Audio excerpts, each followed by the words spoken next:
Life in the quiet suburban neighborhood had always seemed simple, almost deceptively so. Rows of neatly kept lawns stretched along the cul-de-sac, each house appearing as if it had been plucked out of the same real estate brochure. To outsiders, it was the kind of community that represented safety, stability, and order. But beneath the surface, rules and regulations governed every detail, enforced by a homeowners association that prided itself on control. The HOA had always been strict, but most residents complied because they had little choice. Living here meant tolerating the scrutiny of the board, especially when it came from the loudest and most entitled member of them all, Karen. Karen had carved out her role as the self-appointed enforcer long before she held any actual authority. Even though she technically wasn't on the HOA board, her constant complaints, reports, and meddling gave her a power that nobody wanted to challenge. Her sharp eyes and sharper tongue had earned her a reputation among neighbors as someone to avoid. She had clashed with nearly everyone over minor issues, whether it was the color of a mailbox, the placement of a recycling bin, or the angle at which a lawn was mowed. Yet her influence seemed to linger, because people found it easier to stay quiet than to risk becoming her next target. For months, I had managed to keep myself away from her line of fire. I had moved into the neighborhood for peace and stability, seeking a place where I could focus on my work and enjoy a quieter life.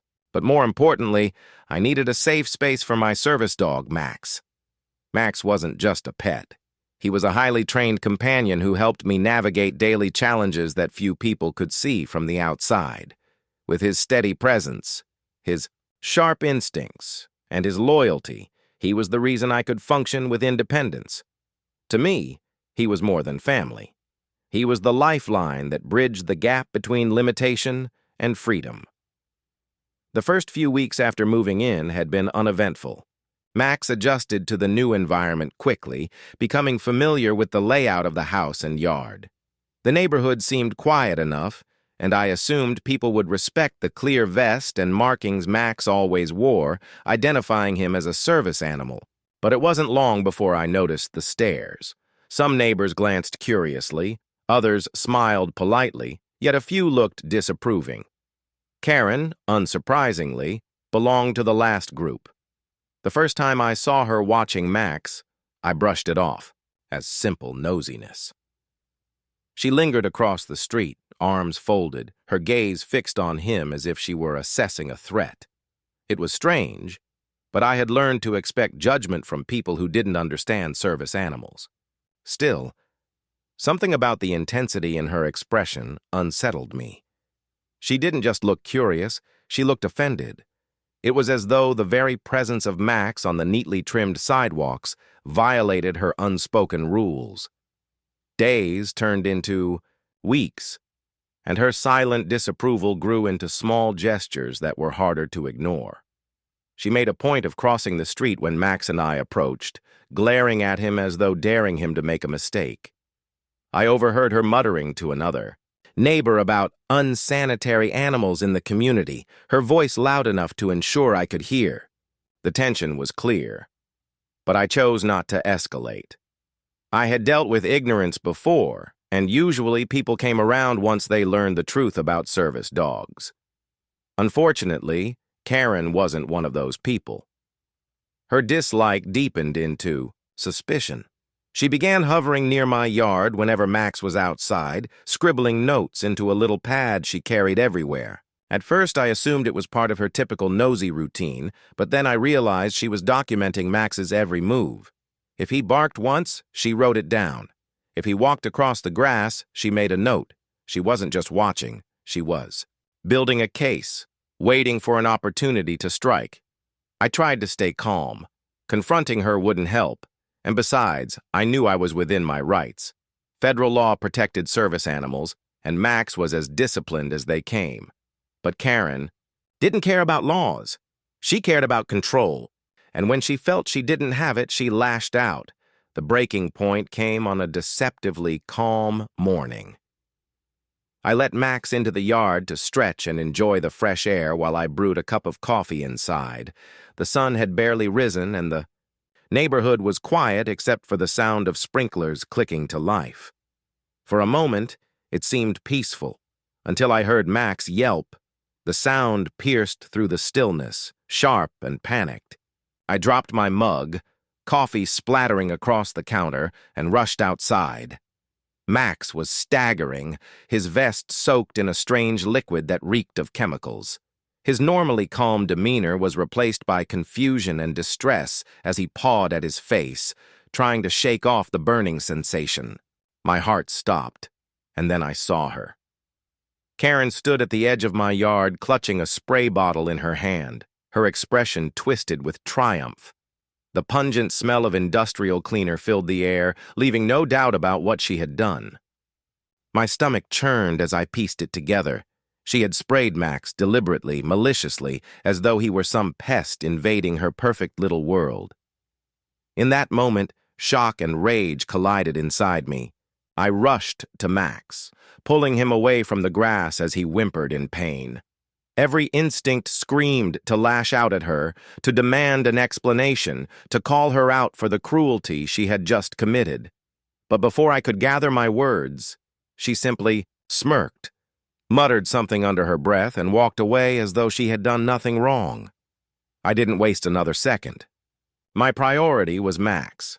I grabbed towels, rinsed him carefully, and checked for signs of chemical burns. His training had always been about staying calm under pressure, but even he couldn't mask the distress coursing through him. The thought of what could have happened if I hadn't come outside in time made my chest tighten. As I worked to comfort him, one thing became painfully clear. This wasn't ignorance anymore. This was intentional harm. Karen had crossed a line that could never be undone. And whether she realized it or not, she hadn't just broken a neighborhood rule. She had committed a federal crime. The peace I thought I had found in this neighborhood was gone, shattered in an instant.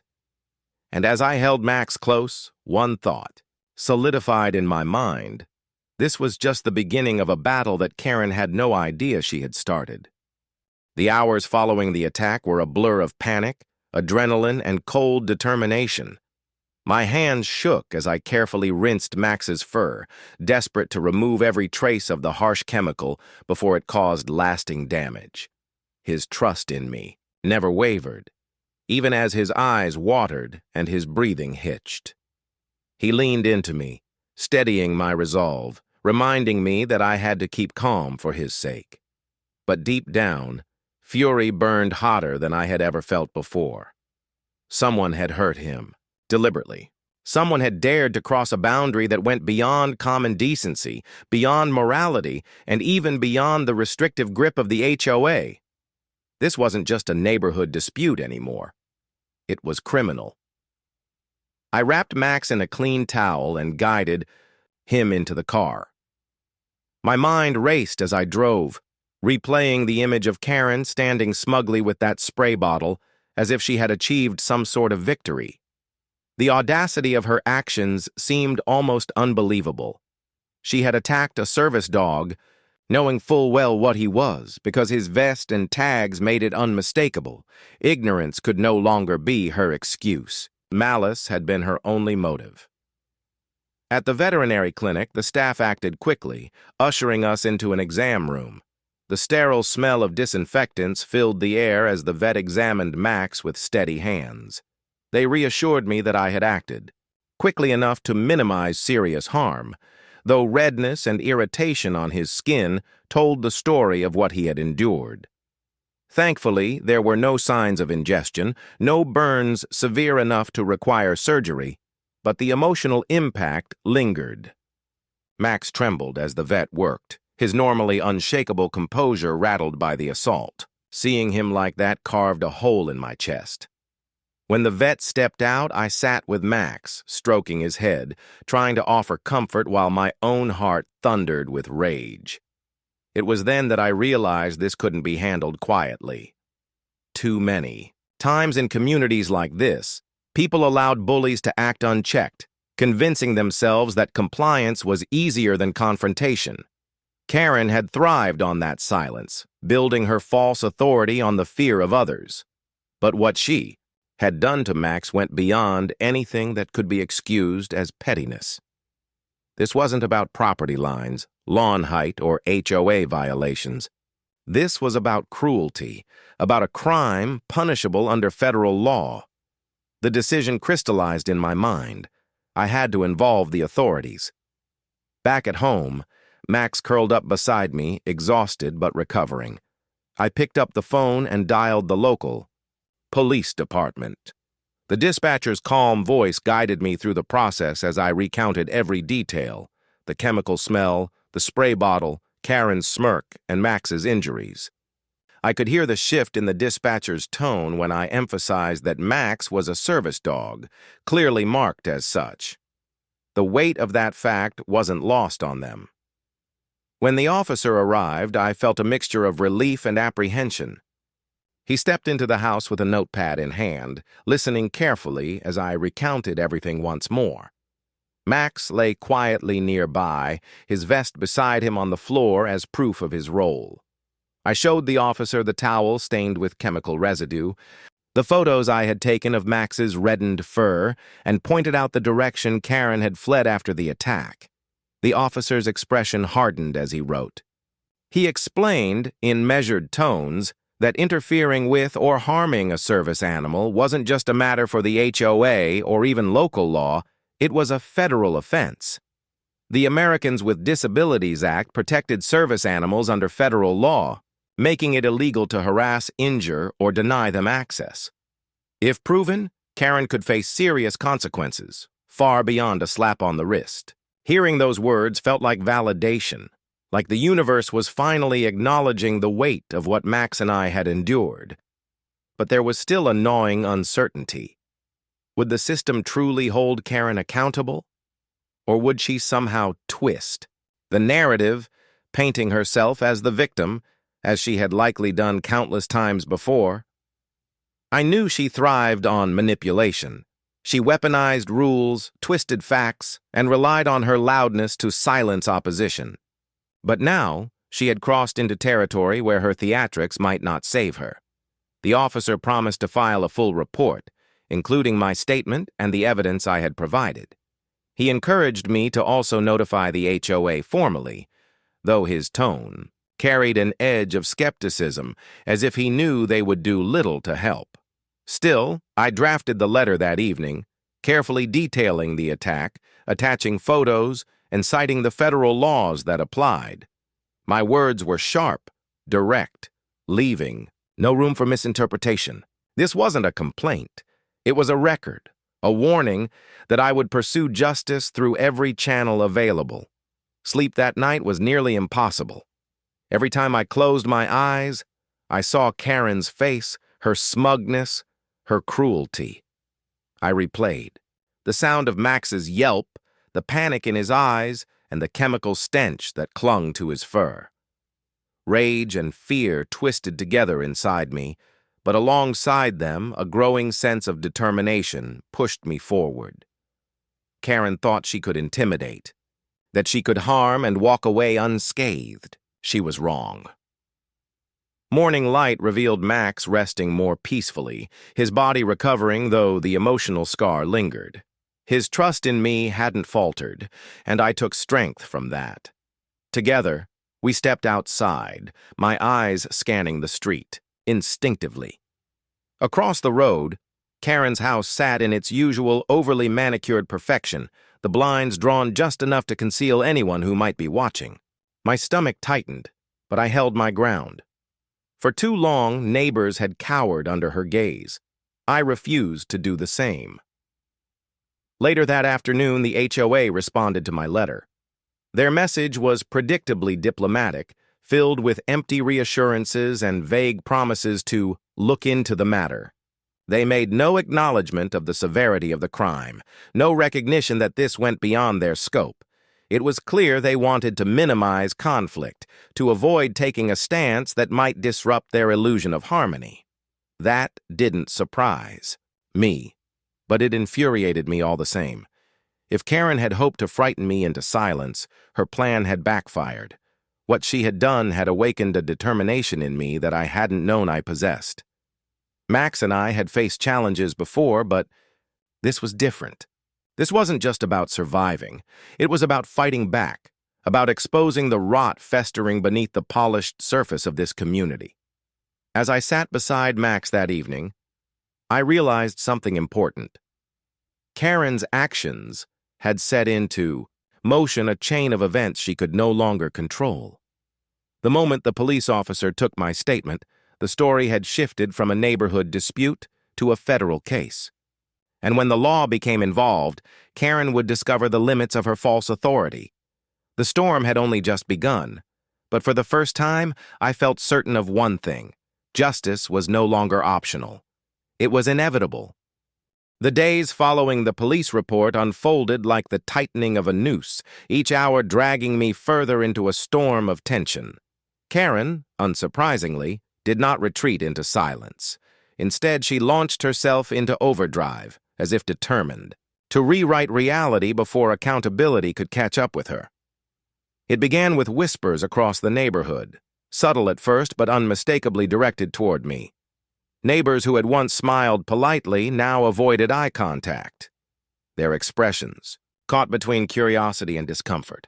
Karen was poisoning the well, twisting the story before the truth could root itself. Her first tactic was classic deflection. She painted herself as a victim, claiming that Max was dangerous and out of control. According to her narrative, he had lunged at her while she was walking by and she had merely defended herself. The sheer absurdity of her claim made my blood boil. Max's training ensured he never behaved aggressively. His discipline was absolute, his composure unshakable. But to those unfamiliar with service dogs, her words might have carried weight. Karen's gift had always been her ability to manipulate perception, to spin lies with the confidence of someone who had never faced real consequences. Within days, she had gathered a small following, a handful of neighbors already conditioned. By her relentless complaints and subtle intimidation, began parroting her version of events. They spoke in hushed tones about the dangerous dog, shaking their heads as though they were concerned for the community's safety. It was infuriating, not because I feared their judgment, but because I knew their willingness to side with her gave her fuel. Karen thrived on validation, no matter how hollow it was. I documented everything. Every time I caught her glaring from across the street, every time one of her allies muttered within earshot, I wrote it down. I kept copies of the letters she slipped into my mailbox, filled with exaggerated accusations and veiled threats. Each piece of evidence became part of a growing file that I knew would eventually matter. Still, the weight of it all pressed heavily on me. Fighting Karen wasn't just exhausting, it was isolating. The HOA, true to form, did nothing meaningful. They sent a generic notice reminding all residents of the importance of civility, a half-hearted attempt at neutrality that ignored the reality of what had happened. Their refusal to confront Karen only emboldened her further. She strutted through the neighborhood as if untouchable, brandishing her lies like a shield. Her arrogance was staggering, and yet beneath it I sensed a flicker of unease. She knew the police report existed. She knew federal law was against her. But rather than back down, she chose to double down, hoping noise and chaos would drown out the truth. For Max, the ordeal left scars that weren't visible, but were deeply felt. Though his body had healed from the chemical burns, his demeanor shifted subtly. He was more cautious outdoors, his ears pricked higher at sudden sounds, his movements more deliberate. He still carried out his duties with flawless precision, but I could see the tension in him, the way he leaned closer to me when Karen appeared nearby. It broke my heart to witness, and it strengthened my resolve. Karen hadn't just harmed him physically. She had attempted to undermine his very sense of security, and by extension, mine. That was unforgivable. Then came the escalation. One evening, as twilight draped itself over the cul-de-sac, I noticed something peculiar near my yard. Small white pellets scattered across the grass, gleaming faintly in the fading light. At first glance, they looked like fertilizer, but their placement was too deliberate, too concentrated near the path where Max usually walked. My stomach dropped. I scooped some into a bag, careful not to let Max near them, and the bitter chemical scent confirmed my suspicion. Rat poison. The reality hit me like a punch to the chest. This wasn't just harassment anymore. This was attempted murder, not just of a service animal, but of a companion whose very existence was protected under federal law. Rage surged through me, hotter than anything I had felt before. Karen's lies had escalated into a physical threat once again, this time with deadly intent. I called the police immediately, my voice shaking as I explained what I had found. An officer arrived within the hour, his flashlight scanning the yard as he collected samples. The seriousness in his eyes told me everything I needed to know. This was no longer a matter of dispute, or he said, she said. This was evidence of a crime with dire consequences. He assured me the lab would test the pellets, and if confirmed, the case against Karen would grow significantly stronger. The following day, Karen's composure cracked. Perhaps she had realized the police weren't dismissing me, or maybe she sensed the weight of the law closing in. Either way, her smirk faltered. But rather than admit fault, she grew louder. She confronted neighbors on the sidewalks, ranting about being targeted and set up. She left notes on doorsteps warning that my aggressive dog posed a danger to children. Her desperation was evident, and though some continued to nod along out of fear, others began to see through her act. One neighbor, an older man who rarely engaged in community drama, stopped me quietly one morning. His voice was low, cautious, as he admitted he had seen Karen lingering near my yard the evening before the pellets appeared. He didn't want to get directly involved, fearing retaliation, but his words added another layer of truth to my growing mountain of evidence. Piece by piece, Karen's web of lies was unraveling. The weight of federal law hung heavy over her now. Harming or attempting to harm a service animal was punishable not just with fines, but with potential jail time. The officer handling my case made it clear that this wasn't something local authorities could sweep under the rug. If the evidence held, and it would, Karen's fate could extend far beyond the confines of our neighborhood. Despite her unraveling, I couldn't afford complacency. I kept Max on a shorter lead outdoors, checked the yard meticulously before letting him roam, and carried my phone everywhere, ready to record at a moment's notice. The paranoia was draining, but necessary. Karen had proven she was willing to go to dangerous lengths, and I refused to give her another opportunity. What struck me most during this time was the silence of the HOA. Their refusal to condemn her spoke volumes, revealing their cowardice and misplaced priorities. They cared more about avoiding conflict than protecting residents, more about appearances than justice. But their silence would not shield them forever.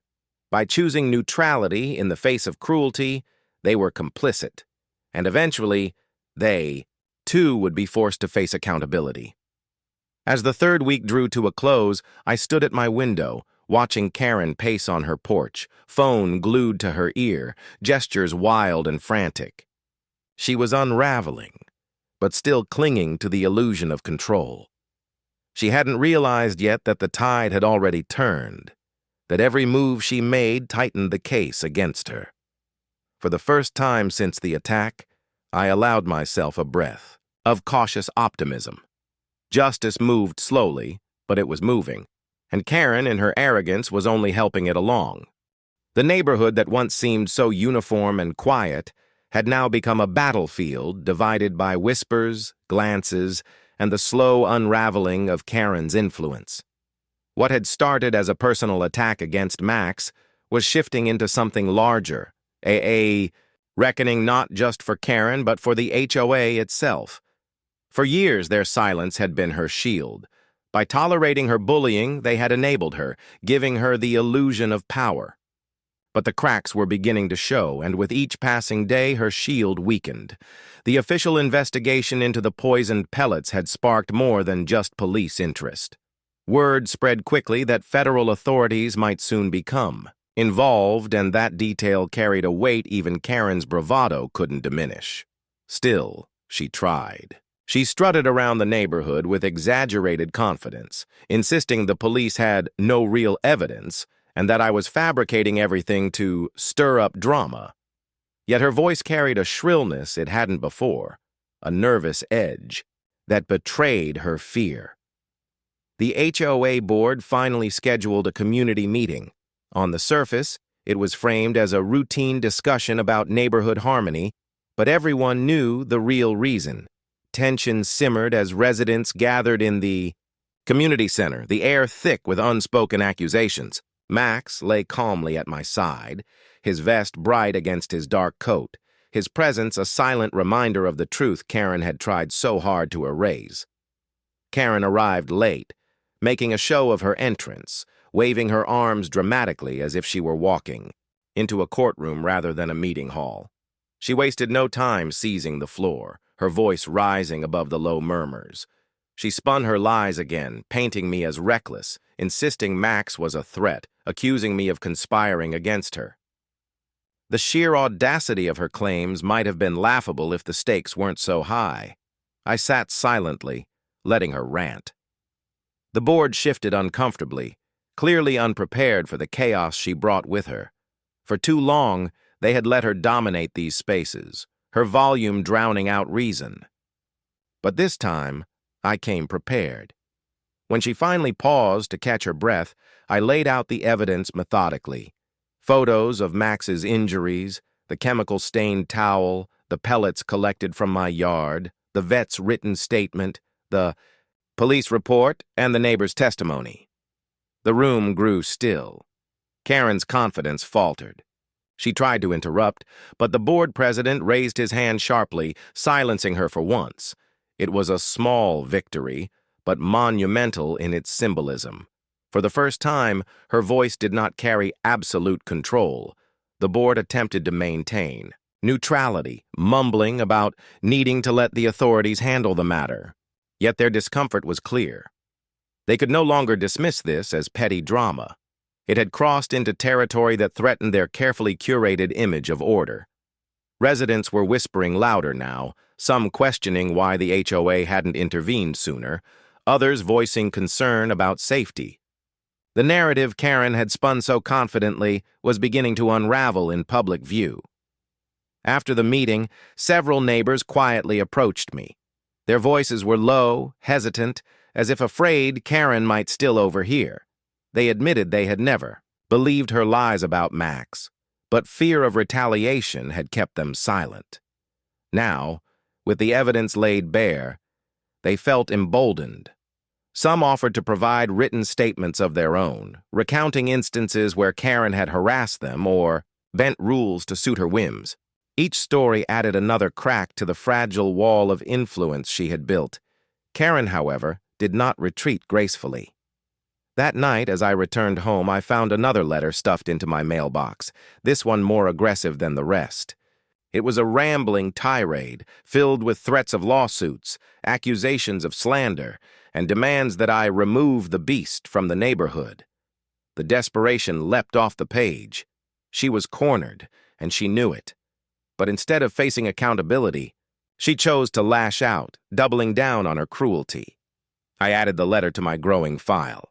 Each piece of evidence was another nail in the coffin of her defense. Yet even as I felt progress building, I couldn't ignore the gnawing anxiety that came with living so close to someone so volatile. I checked the locks twice before bed, scanned the yard carefully each morning, and never let Max outside without me by his side. Her unpredictability was her greatest weapon, and though the law was closing in, I knew she wasn't finished. The police followed up days later, confirming what I already suspected. The pellets tested positive for poison. Their seriousness had sharpened further, and they spoke openly now about forwarding the case to federal authorities. The officer explained that Karen could face charges not only for animal cruelty, but for violating federal protections for service animals, charges that carried weighty fines and possible prison time. Hearing that filled me with both relief and grim satisfaction. At last, the law was moving in a direction she couldn't manipulate. News of the poison test spread quickly, despite the HOA's attempt to downplay it.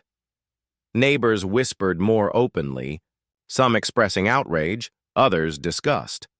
Even those who had once nodded along with Karen's lies began to distance themselves, unwilling to be associated with someone facing potential federal charges. The isolation that Karen had long inflicted on others was now closing in on her. I could see the change in her from across the street. Her walks became brisker, her gaze sharper, her gestures more frantic when she ranted into her phone. The woman, who once thrived on attention, now seemed desperate to control a narrative slipping from her grasp. She planted herself on her porch like a sentinel, watching for any sign that the world was turning further against her. And it was. Meanwhile, Max began to regain his confidence. With time, patience, and careful reassurance, the spark in his eyes returned. His training carried him through the trauma, but I knew he carried the memory of it, just as I did. Every time he stood proudly beside me in his vest, I felt a surge of pride. He wasn't just my service dog, he was proof of resilience, proof that Karen's cruelty could not break us. The HOA's silence became deafening. Their refusal to condemn Karen outright had backfired, turning residents' frustrations toward them. People began questioning what purpose the board truly served if it couldn't protect them from harassment and danger. Rumors spread about petitions to remove certain board members, whispers of lawsuits against the HOA itself for negligence. The institution that had once empowered Karen was now facing its own reckoning, caught in the backlash of their years of inaction. For me, the path forward was clear. I would continue to work with the authorities, continue to document everything, and continue to stand firm. Karen had underestimated the strength of the bond between Max and me, and she had underestimated the reach of justice. She thought intimidation would silence me, that lies would sway the community, that cruelty would break us. But all she had done was awaken a determination she could never hope to match. The cracks in her shield were spreading, and soon they would shatter completely. The day the federal agents arrived in the neighborhood, everything shifted.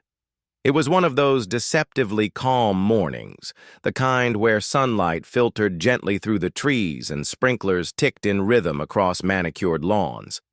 Yet beneath that calm, there was an undeniable tension, a storm waiting to break.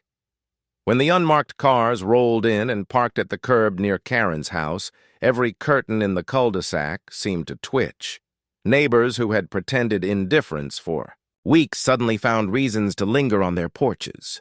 The community had grown accustomed to Karen's noise, but the arrival of law enforcement was a different kind of spectacle, one that could not be ignored. I watched from my window, Max resting at my side, his steady presence grounding me. It wasn't satisfaction I felt, at least not entirely.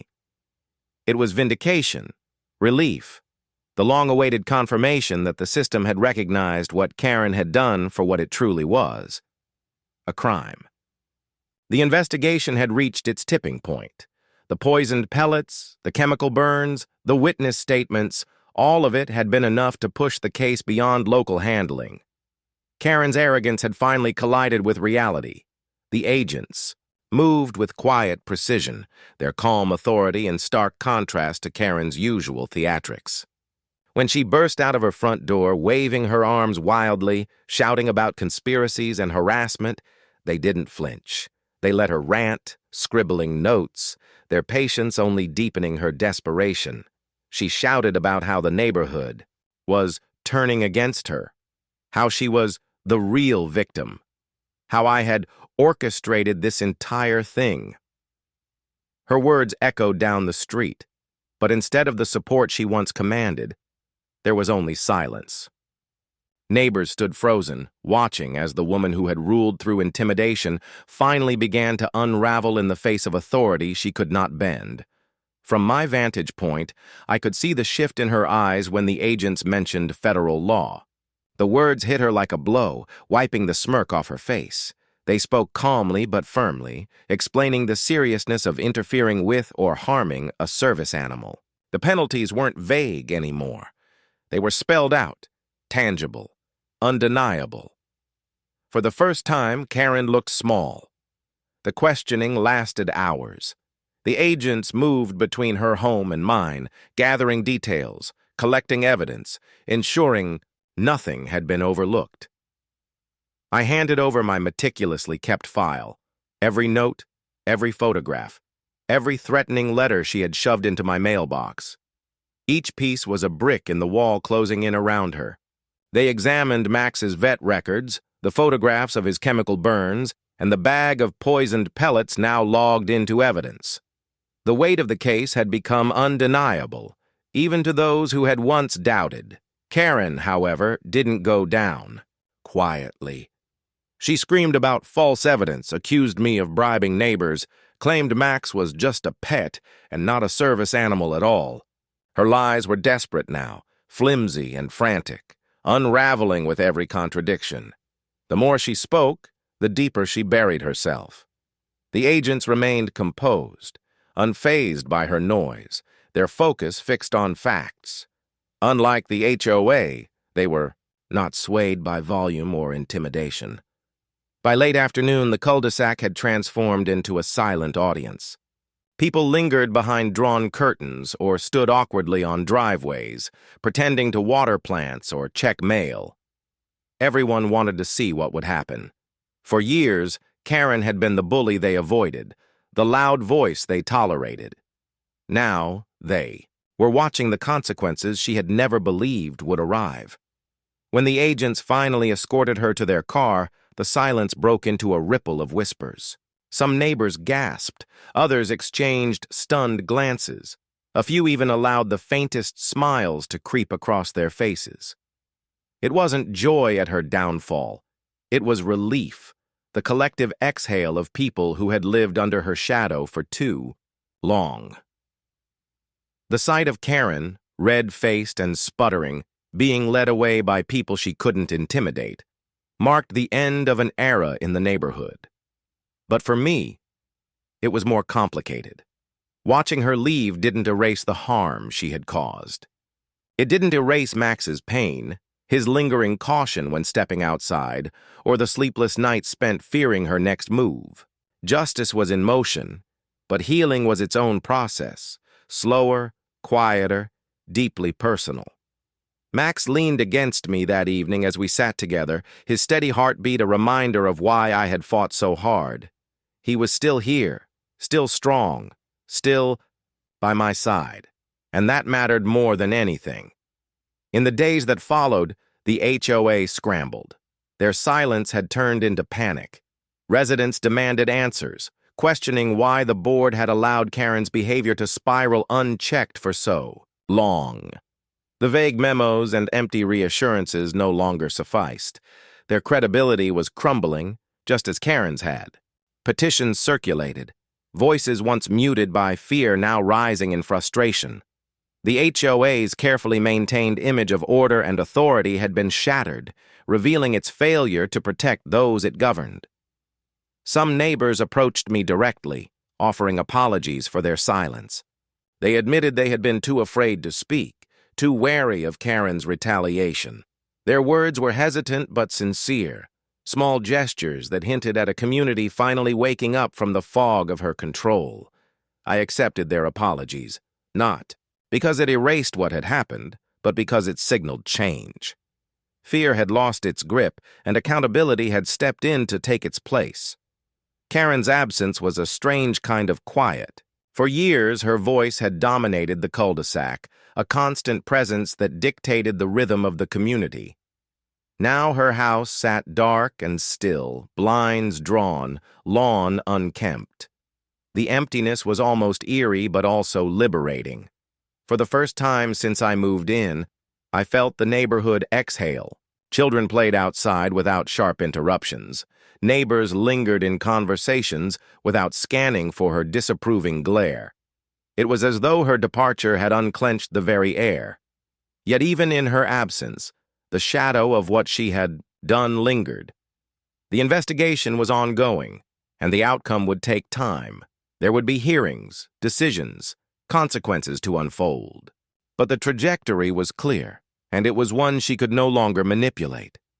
The law had caught her, and no amount of noise would free her from its grasp.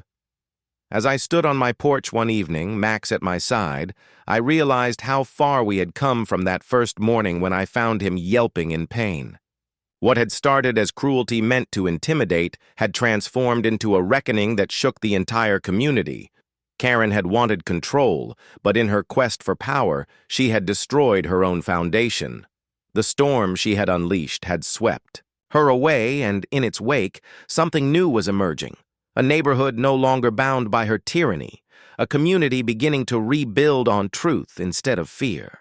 The weeks that followed Karen's removal from the neighborhood felt surreal, as though life had been split into two distinct eras, before the reckoning and after it. Before, the community had lived in a constant state of low-grade tension, each resident quietly navigating the sharp edges of Karen's control. After, there was quiet, not the uneasy silence of fear, but the kind of quiet that comes when a heavy burden has finally been lifted. The cul-de-sac breathed again, and the difference was almost tangible. Her house sat empty, its once pristine lawn beginning to show signs of neglect. Weeds crept along the edges of the walkway, the hedges grew uneven, and the shutters sagged, slightly from lack of care. It was astonishing how quickly a home could lose its shine once stripped of the illusion of control.